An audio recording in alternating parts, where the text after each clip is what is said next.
Welcome to the League of Legends Champion Spotlight, featuring Soraka, the Star Child. So long as I live, none shall suffer. Soraka is a ranged support champion who excels at buffing her team, healing, and preventing a lot of damage. Additionally, she has a number of strong offensive uses. Soraka's passive is Consecration. Soraka and friendly champions around her enjoy bonus magic resist.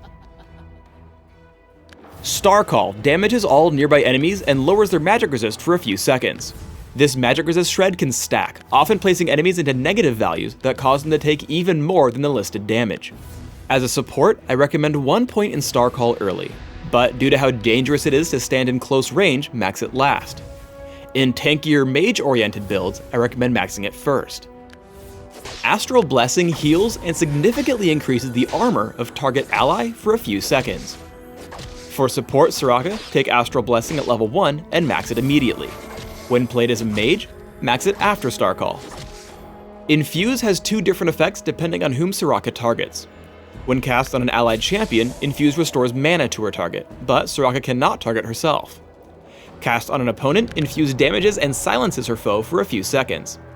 Support Soraka should max this ability second, while a mage build will want to take 1 point early but max it last. Wish is Soraka's ultimate. When cast, Wish immediately restores a large amount of health to all allied champions on the map, herself included. As with all ultimates, take Wish at levels 6, 11, and 16. Because of Soraka's great attack range and ability to heal herself, you should try to harass your lane opponents as much as possible. But instead of blindly walking up and attacking, pay attention to the health bars of your own minions. You can see here Soraka and Graves get free damage onto Caitlyn as she walks into range for a last hit. If you don't wait for this opening, it gives your opponents the ability to strike back without worry. With Exhaust and Astral Blessing, Soraka can take a lot more punishment than her opponents expect. Though she gets caught out by Sona and Caitlyn, she exhausts the enemy carry and heals herself once Crescendo ends. Soraka follows up by staying in range for a Star Call and tagging Caitlyn with Infuse, bringing her low enough for Graves to pick up the kill. However, remember that Astral Blessing's cooldown is pretty long, so even though Soraka has mana, she is killed by Sona in a counterattack.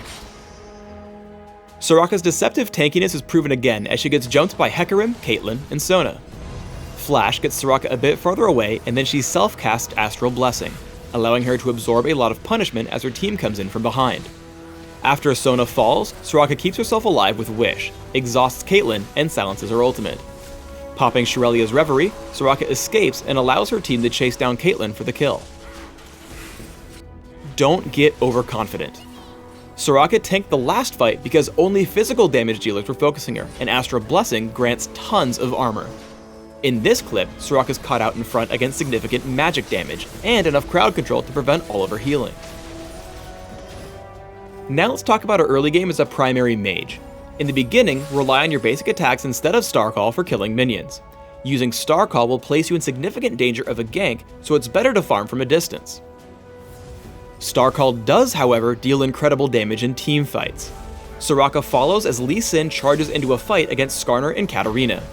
Summoner Heal just barely keeps Lee Sin alive, while Star Call begins to wear down the health bars of her enemies. Skarner falls dangerously low, but a last-second shield and then flash keeps him from dying. When fighting in direct champion combat in lane, a mix of Infuse and Star Call tends to deal more damage than your opponents expect. As Katarina dives in on Soraka, the silence from Infuse prevents her from doing anything further, while Star Call continues to take down her health. Ultimately, Soraka is able to drop Katarina to about half without suffering almost anything in return. One fun trick when pushing as Soraka is to wait until an allied cannon minion takes some damage from the enemy turret, and then target it with Astral Blessing. The combined heal and armor buff make it significantly stronger at tanking the damage.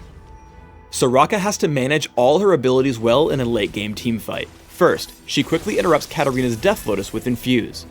Second, she constantly stays in range to land Star Call, dealing significant damage and assisting Rumble's damage output as well.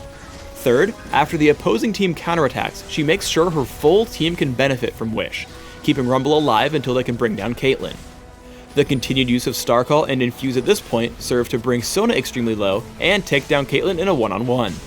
Astral Blessing completely shuts out Caitlyn's damage output before she turns to grab Sona and then move on to Skarner. Flash and Exhaust keep her out of Skarner's reach as Starcall continues to drop his health bar, picking up an ace with only 2 deaths on her side. Let's break down 2 example builds, a typical support and a solo lane mage. As a support, I recommend building early gold generation, adding in auras to help your teammates, and finally a splash of ability power. As a mage, try instead for 40% cooldown reduction, a healthy dose of durability, and a bit of ability power. As a support, try armor marks, armor seals, cooldown reduction glyphs, and gold generation quintessences. For a more offense-oriented build, take magic penetration marks, mana regeneration per level seals, cooldown reduction per level glyphs, and gold generation quintessences.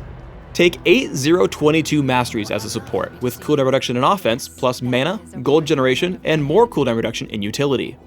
Mages should consider 9-21-0, focusing on magic penetration in offense, plus cooldown reduction and general durability in defense. Almost any build with Soraka will want to take Flash, as she has no other way to escape in fights. Aside from that, support Soraka with Exhaust will be able to weaken threatening enemies, while a solo lane Soraka should take Heal because she wants to be the last champion standing in a fight as she relies on Starcall stacks. For support items, I recommend opening with a Fairy Charm plus multiple Sight Wards and 1 or more health potions. Upgrade quickly to a Philosopher's Stone and Heart of Gold before adding Boots of Speed.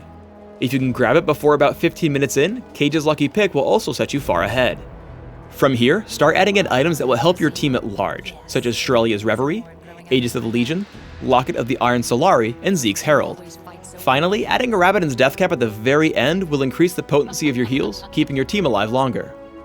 For a more carry-oriented build, start out with Boots of Speed and health potions, adding in a Philosopher's Stone early. Rush a Rod of Ages, upgrade to defensive boots, and start on Frozen Heart. From here, adapt your build.